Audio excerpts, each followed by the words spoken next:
नमस्कार, प्रदेश एफ 360 में आप सभी का स्वागत है। मैं हूं आपके साथ अनु सिंह और खबरों की शुरुआत करेंगे इस वक्त की बड़ी खबर से। सूत्रों के हवाले से इस वक्त की बड़ी खबर मिल रही है। श्रृंगार गौरी ज्ञानव्यापी में 14 मई से होगा सर्वे। 14 मई को सुबह 8 बजे से शुरू हो सकता है सर्वे का काम। सूत्रों के हवाले से खबर है, कल होगी सिर्फ और सिर्फ कागजी कार्रवाई।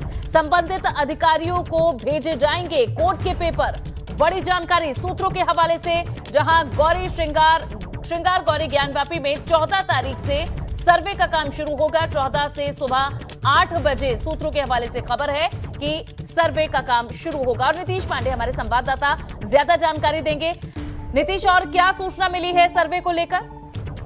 अनु, अगर एबीपी गंगा के सूत्रों की बात कर दे तो सूत्र यही बताते हैं कि 14 मई की सुबह 8 बजे से सर्वे की शुरुआत हो जाएगी। जो टीम है, सर्वे टीम जो है वो सुबह 8 बजे 14 मई को फिर एक बार फिर से ज्ञानवापी परिसर में दाखिल होगी और एक एक चीज का सर्वे करेगी। कल की अगर बात कर लूं, कल का जो दिन है, कल भी जो महत्वपूर्ण दिन है, तो उसके बारे में मैं आपको बता दूं कि कल जितने भी न्यायालयी कार्य है उससे संबंधित पेपर जो संबंधित अधिकारी हैं उनको भेजे जाएंगे, ताकि पूरी तैयारी रहे। इस बार कोई कोताही न बरती जाए, कोई कमी न रहे, इसे लेकर पूरी तैयारी की गई है। और फिर से वही अपडेट बता दूं कि 14 तारीख को सर्वे शुरू होने की पूरी संभावना है।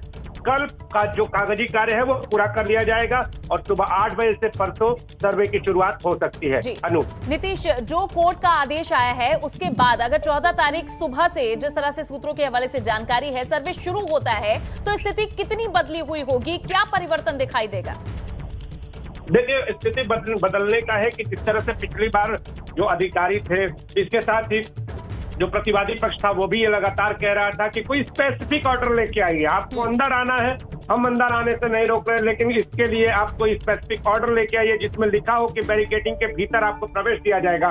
तो आज अगर अधिवक्ताओं की माने हिंदू पक्ष के, तो उन्होंने साफ तौर पे ये कहा कि जो कोर्ट का ऑर्डर है वो यही है कि जो बैरिकेडिंग का एरिया है उसमें भी जाकर प्रवेश करके पूरी तरह से सर्वे को पूरा किया जाए। और अगर कोई इस मामले में बाधा उत्पन्न करता है तो जो प्रशासनिक टीम है, जो यहाँ का प्रशासन है, वो इस सर्वे को हर हाल में पूरा कराए। अगर जो तहखाना है उसकी चाबी नहीं मिलती है तो ताला तोड़कर सर्वे कराया जाए, ऐसे भी आदेश है। तो अब इन आदेशों को करने के लिए प्रशासनिक टीम का होना जरूरी है। प्रशासनिक टीम जब उन्हें सूचना मिलेगी तो जाएगी। तो पहले जो वादी पक्ष है और इसके साथ ही जो न्यायालयी कार्य है उसको करके और फिर कल परसों सुबह से अगर बात करें तो 8 बजे से सर्वे की शुरुआत हो सकती है। नीतीश, ये भी बताइए कि जानकारी है कि संबंधित अधिकारियों को इस बीच कोर्ट के पेपर भेजे जाएंगे। कौन कौन से भी अधिकारी विभाग है जिनका इन्वॉल्वमेंट रहेगा इस दौरान सर्वे में? आपको बता दें कि बनारस के जिला प्रशासन है उनको ये पेपर भेजे जाएंगे। इसके साथ ही कमिश्नरेट जो है उनको पेपर भेजे जाएंगे और इसके साथ ही जो मंदिर प्रशासन है उनको भी ये पेपर भेजे जाएंगे। तो इन तीन जगहों पर खास तौर पे। इसके अलावा एक कापी जो है, जो उच्च अधिकारी हैं, जो संबंधित उच्च अधिकारी हैं, उच्च अधिकारियों में जो ये भी कहा जा रहा है कि लखनऊ स्तर के जो अधिकारी हैं उन्हें भी पेपर भेजा जाएगा। तो इस पूरी जानकारी को देने के बाद इस सर्वे की शुरुआत होगी। अनु जी, नीतीश, शुक्रिया इस पूरी जानकारी के लिए आपका। तो ये बड़ी जानकारी आपको दे रहे हैं। सूत्रों के हवाले से खबर है कि 14 तारीख सुबह 8 बजे से ये सर्वे का काम शुरू होगा। वाराणसी में श्रृंगार गौरी ज्ञानव्यापी मामले को लेकर कोर्ट का आदेश आ चुका है। अब 17 मई से पहले सर्वे होना है, जिसे लेकर अभी से ही पूरे ज्ञानव्यापी क्षेत्र में सुरक्षा बढ़ा दी गई है। सुरक्षा का घेरा पूरे परिसर में तैनात कर दिया गया है। श्रृंगार गौरी ज्ञानव्यापी मामले में कोर्ट का फैसला आ गया है और कोर्ट के फैसले के बाद अब आप देखिए यहाँ पर सुरक्षा बढ़ा दी गई है। जो पुलिस के जवान हैं उनको और भी मुस्तैद कर दिया गया है। हालांकि यहाँ पर सुरक्षा हमेशा चाक चौबंद रहती है, लेकिन इस आदेश के बाद जो सुरक्षा है उसको और भी चौकस कर दिया गया है। आपको बता दें कि जो कोर्ट का आदेश है वो ये है कि सर्वे के दौरान 2 कोर्ट कमिश्नर की नियुक्ति की गई है और 2 कोर्ट कमिश्नर अब इस सर्वे को पूरा करेंगे। और इस सर्वे के बाद जो खंडहर, जिसे कहा जा रहा है कि तहखाना, वहां पर सर्वे की टीम जाएगी और कोर्ट का आदेश है कि सर्वे की टीम प्रशासन की मौजूदगी में जाए। अगर ताला न खुला हो तो ताला तोड़कर इस सर्वे को पूरा किया जाए। तो 17 मई से पहले सर्वे की रिपोर्ट प्रस्तुत करनी है कोर्ट को। और अब इस मामले को लेकर सर्वे होने वाला है। सुरक्षा यहाँ पुख्ता की गई है, सुरक्षा के इंतजाम कड़े कर दिए गए हैं। कैमरामैन विशेष के साथ नीतीश कुमार पांडे, एबीपी गंगा, वाराणसी। वहीं मेरठ पहुंचे डिप्टी सीएम केशव प्रसाद मौर्य ने ज्ञानवापी मामले पर विपक्ष को आड़े हाथों लिया है। केशव प्रसाद मौर्य ने कहा है कि विपक्ष मामले में तुष्टीकरण की राजनीति कर रहा है। इसमें बाधा किसी को डालना ही नहीं चाहिए था, लेकिन इस देश में कुछ अपनी वोट की राजनीति करने वाले लोग हैं जो उसमें बयानबाजी करने लगते हैं, ऐसी चीज़ों का विरोध करने लगते हैं। ये माननीय न्यायालय का आदेश है, न्यायालय के माध्यम से कमिश्नर कोई भी मुकदमे होते हैं उसमें नियुक्त किया जाता है और कमिश्नर अपना स्थलीय निरीक्षण करके कोर्ट को रिपोर्ट देता है, तो उसमें कोई बयानबाजी की आवश्यकता नहीं थी। लेकिन अब देश में और प्रदेश में भारतीय जनता पार्टी की सरकार है, तो इस देश में जो मुस्लिम तुष्टीकरण की राजनीति करते हैं वो इस प्रकार के मुद्दे खड़े करते हैं। सच लोग जानना चाहते हैं, सच न्यायालय के माध्यम से जो न्यायालय के द्वारा नियुक्त कमिश्नर है उनके माध्यम से लोगों के सामने आए। हम तो ऐसे फैसले का स्वागत करते हैं। वाराणसी के दौरे पर मुख्यमंत्री योगी आदित्यनाथ रहने वाले हैं। वे विकास कार्यों का निरीक्षण करेंगे। अधिकारियों के साथ इस दौरान समीक्षा बैठक भी होगी। कल वाराणसी में ही सीएम योगी रुकेंगे। तो कल वाराणसी के दौरे पर सीएम रहने वाले हैं। काशी का ये दौरा सीएम का रहेगा, जिसमें विकास कार्यों का निरीक्षण शामिल है। साथ ही अधिकारियों के साथ समीक्षा बैठक भी होगी और जानकारी है कि अधिकारियों को यहां दिशा निर्देश देने के बाद कल वाराणसी में ही सीएम योगी रुकने वाले हैं। उधर अयोध्या पहुंचे भाजपा नेता विनय कटियार ने राज ठाकरे के अयोध्या दौरे को लेकर कैसरगंज से सांसद बृजभूषण शरण सिंह के विरोध को गलत बताते हुए कहा है कि राम जन्मभूमि सबकी है और वहां पर किसी को रोकना अनुचित है। राज ठाकरे का स्वागत किया जाना चाहिए। विनय कटियार ने कहा है कि हम ये कहें कि हम अयोध्या में घुसने नहीं देंगे, अयोध्या में दर्शन नहीं करने देंगे, तो ये गलत है। राम मंदिर सबके लिए बना है, वहां हर कोई दर्शन पूजन कर सकता है। राज ठाकरे का अयोध्या में स्वागत करना चाहिए। राज ठाकरे अगर आ रहे हैं तो उनका स्वागत होना चाहिए।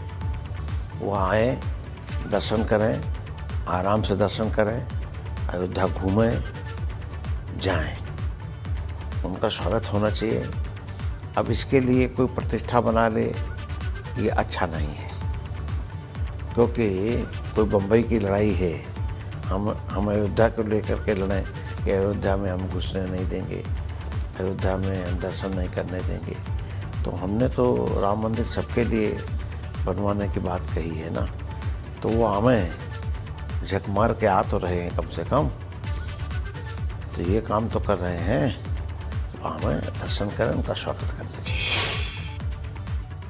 हालांकि अभी कुछ दिन पहले ही अयोध्या से भाजपा सांसद लल्लू सिंह ने महाराष्ट्र नवनिर्माण सेना के संस्थापक राज ठाकरे के अयोध्या दौरे को लेकर उनका समर्थन किया था।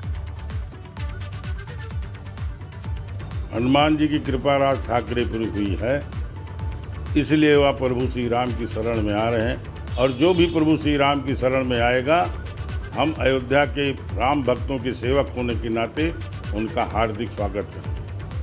साथ ही साथ ईश्वर प्रभु श्री राम से हमारी यही प्रार्थना है कि राज ठाकरे को वह सद्बुद्धि दें कि वह मोदी जी की शरण में जा कर के अपना और महाराष्ट्र का कल्याण करें। समाज में आजकल से अनेकों प्रकार के विचार लोगों के मन में आते हैं, लेकिन अयोध्या सबके स्वागत के लिए तैयार है। जो भी प्रभु श्री राम की शरण में आएगा, अयोध्यावासी होने के नाते उसका स्वागत किया जाए। अयोध्या पहुंचे सांसद बृजभूषण सिंह ने एक बार फिर से राज ठाकरे को निशाने पर लिया है। बृजभूषण ने कहा है कि राज ठाकरे उत्तर भारतीयों से माफी मांग लें तो उनका अयोध्या में स्वागत किया जाएगा। संतों से माफी मांग लें तो भी उन्हें माफ कर दिया जाएगा। एक ही रास्ता है, उत्तर भारतीय से माफी मांगो, नहीं मांग सकते हो तो संतों से माफी मांगो, उनसे भी नहीं मांग सकते हो। अगर मोदी जी के करीब जाना चाहते हो तो उनसे ही माफी मांग लो, मांगो तो। अगर वो संतों से माफी मांग लेते हैं तो अयोध्या में उनका प्रवेश करने के खत्म, उसी दिन सब काम खत्म। तब क्या बचा? संत क्षमा कर देगा तो हमारी क्या हैसियत है? और संत क्षमा करता है, ऐसा नहीं है। संत का स्वभाव ही है क्षमा करना। अब वो समझ में नहीं पा रहा है, अब इसको समझो आप। स्वागत करेंगे आप, ये कहा जाए संत से माफी मांग लेते हैं तो स्वागत करेंगे आप उनका। अब मैं बोल चुका हूँ भैया, मैं बोल चुका हूँ, वो संत समाज को साक्षी मान करके ही माफी मांग ले, उसी दिन सब काम खत्म हो जाएगा।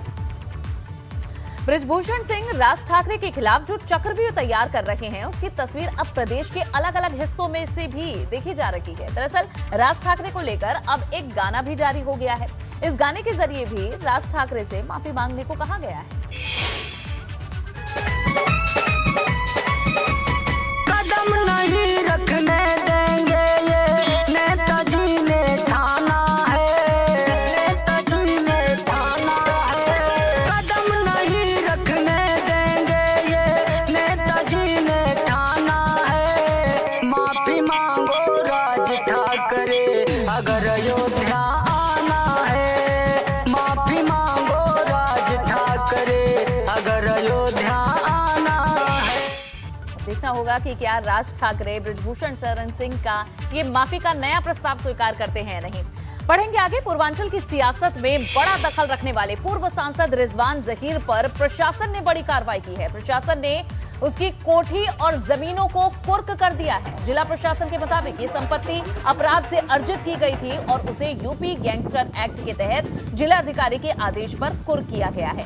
प्रशासन ने कुर्की की गई संपत्ति का आंकलन तकरीबन 3 करोड़ रुपए का बताया है। हालांकि पूर्व सांसद, उनकी बेटी और दामाद हत्या के मामले में अभी बलरामपुर जिला जेल में बंद है। श्रीमान जिला मजिस्ट्रेट महोदया के आदेश 14(1) गिरोहबंद एवं असामाजिक क्रियाकलाप निवारण अधिनियम 1986 की धारा के तहत रिजवान जहीर पुत्र स्वर्गीय जहीरुल हक ग्राम शीतलापुर की संपत्ति कुर्क की गई है। इस कोठी और इस जमीन की मालियत लगभग 2 करोड़ 25 लाख के आसपास है तथा आराजी संख्या 295 जो 0.162 हेक्टेयर जमीन है, जिसकी आज की मालियत लगभग 92 लाख। वहीं लखीमपुर में अवैध अतिक्रमण के खिलाफ प्रशासन ने बड़ी कार्रवाई की है। सड़क पर किए गए अवैध कब्जे पर बुलडोजर चलाया गया है। आपको बता दें कि यहां डॉन बॉस्को से राजापुर चौराहे तक 101 अतिक्रमणकारियों के कब्जे पर बुलडोजर चलाया गया है। इस दौरान की तस्वीरें भी जब अतिक्रमण के खिलाफ प्रशासन ने बड़ी कार्रवाई की। सड़क पर किए गए अवैध कब्जे पर बुलडोजर चलाया गया। एक नहीं, 2 नहीं, 3 नहीं। वहीं एटा के जलेसर में बुलडोजर चला है। यहां भू माफिया के लगभग 25 बीघा जमीन पर कार्रवाई हुई है। भू माफिया ने बाउंड्री, मकान, दुकान, फैक्ट्री बनाकर कब्जा किया था। बड़े मियां दरगाह शानी जात के मामले में हुए 99 करोड़ रुपए के घोटाले के आरोपियों के अवैध कब्जों पर भी बुलडोजर चलाया गया है। गजब हो गया भैया। उधर बुलंदशहर में अवैध कॉलोनियों पर पीले पंजे का प्रहार हुआ है। यहां खुर्जा इलाके में 10 से ज्यादा कॉलोनियों पर बीकेडीए का बुलडोजर चला है। दरअसल NH 91 के दोनों साइड में अवैध रूप से आवासीय कॉलोनियां बसाई जा रही थी और शिकायत के बाद बुलंदशहर खुर्जा विकास प्राधिकरण ने अब ये कार्रवाई की है।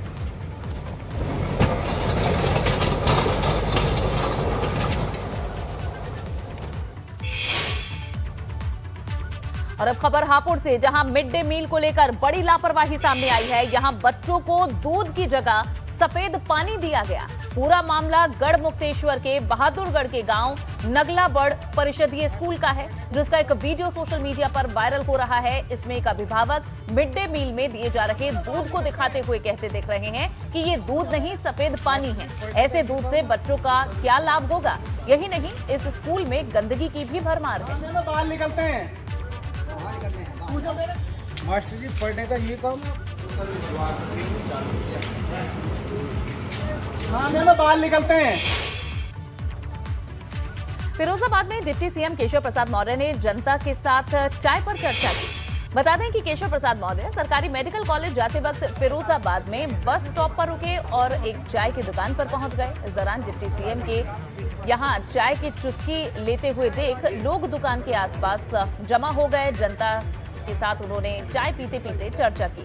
इस दौरान डिप्टी सीएम केशव प्रसाद मौर्य को देखकर काफी तादाद में लोग आसपास इकट्ठा हो गए।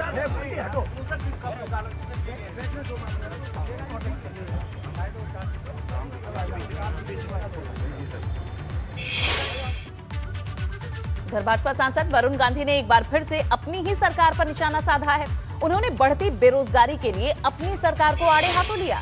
यही नहीं, उन्होंने कहा है कि 80% लोन बड़े बड़े पूंजीपतियों को दिए गए, सिर्फ 9% लोन ही गरीबों, किसानों और नौजवानों को दिए गए। वहीं उन्होंने कहा है कि देश भर में 1.5 करोड़ नौकरियों के पद खाली पड़े हैं।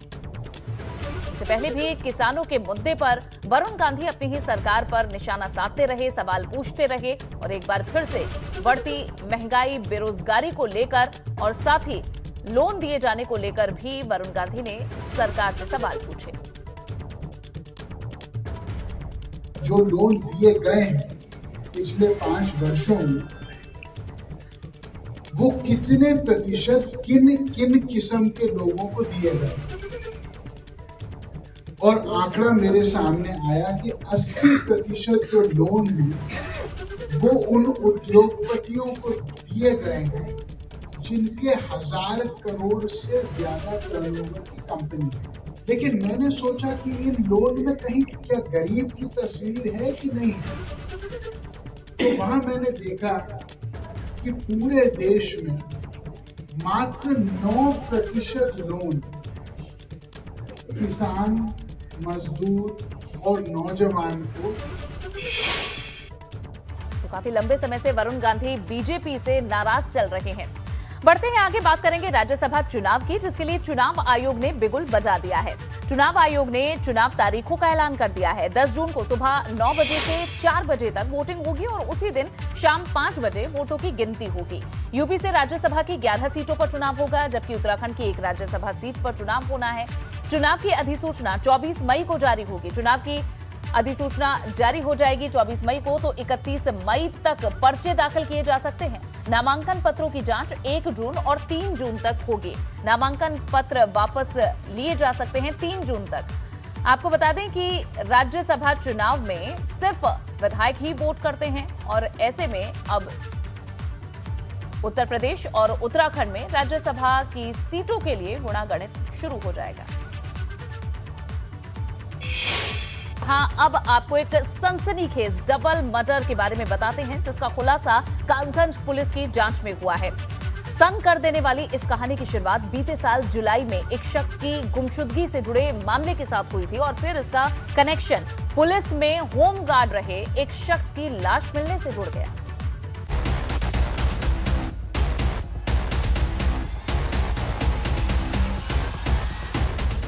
यूपी पुलिस के शिकंजे में आई शख्स की सूरत पर मत जाइएगा, क्योंकि इसके हाथ हत्या के ऐसे चौंकाने वाले मामलों से जुड़े हैं जिनकी गुत्थी सुलझाने में खाकी वर्दी वालों के पसीने छूट गए। सन्न कर देने वाली इस डबल मर्डर की दास्तां का खुलासा हुआ तो हड़कंप मच गया। दरअसल जुलाई 2021 में एक युवक के लापता होने का मुकदमा दर्ज किया गया।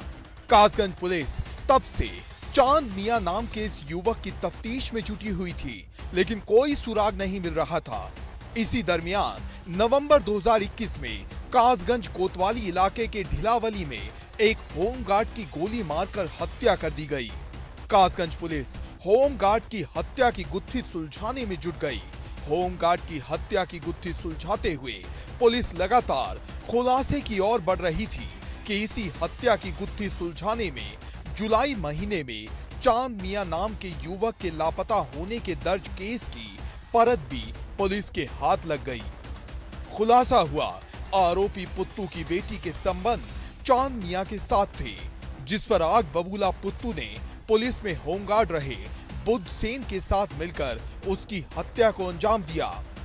फिर इसी बुद्ध सेन के अवैध संबंध पुत्तू की पत्नी के साथ बन गए। यही बात उसे नागवार गुजरी और उसने बुद्ध सेन को खेत में बुलाकर उसकी हत्या कर दी। इसकी शुरुआत होती है, एक मिसिंग कंप्लेंट फाइल हुई थी जुलाई महीने में। चांद मियां नाम के एक 18-19 वर्ष के लड़के की मिसिंग कंप्लेंट थी। उसी के करीबन 2 महीने बाद बुद्ध सेन नाम के होमगार्ड पुलिस में होमगार्ड था, उसकी जो है वो डेड बॉडी पुलिस को प्राप्त हुई थी, मिली थी, जिसको गोली लगी हुई थी, गोली लगी हालत में। ये पुत्तूलाल की वाइफ के साथ भी एस्टैब्लिश हुआ था, संबंध कुछ उनके बने थे। इसको लेके पुत्तूलाल को संदेह हुआ था। पुत्तूलाल और उसकी पत्नी ने मिलके इनको बुद्धसेन को अपने खेत पे बुला के उसकी गोली मारकर हत्या की दोनों के खेत जो है वो बिल्कुल अगल बगल में सटे हुए हैं। इस तरीके से 2 मर्डर केसेस का यहाँ पे जो है वो खुलासा किया। कासगंज कोतवाली इलाके में हुई होमगार्ड की हत्या का राज पुलिस के लिए चुनौती था, क्योंकि लगभग 5 महीनों तक पुलिस के हाथ कुछ नहीं था। लेकिन कासगंज पुलिस लगातार इस पर काम करती रही। मुखबिर और पुलिस को मिलते सुराग होमगार्ड के हत्यारों तक पहुंचने में जरिया साबित हुए। अब गिरफ्तारी के बाद जेल की सलाखों के पीछे पहुंच चुका पुत्तू अपने गुनाह को एक एक कर कबूल रहा है। Bureau report, ABP Ganga. Film Raees अगर आपने देखी है तो एक सीन आपको याद जरूर होगा कि कैसे पुलिस रोड रोलर चलवाकर अवैध शराब को नष्ट करा देती है। लेकिन वो फिल्मी सीन था, जबकि यूपी के औरैया में ऐसा ही एक रियल सीन दिखाई दिया है, जहां कोर्ट के आदेश पर लाल पानी का कब्रिस्तान बनाकर करोड़ों की कीमत वाली शराब की बोतलों को जिंदा दफन कर दिया गया।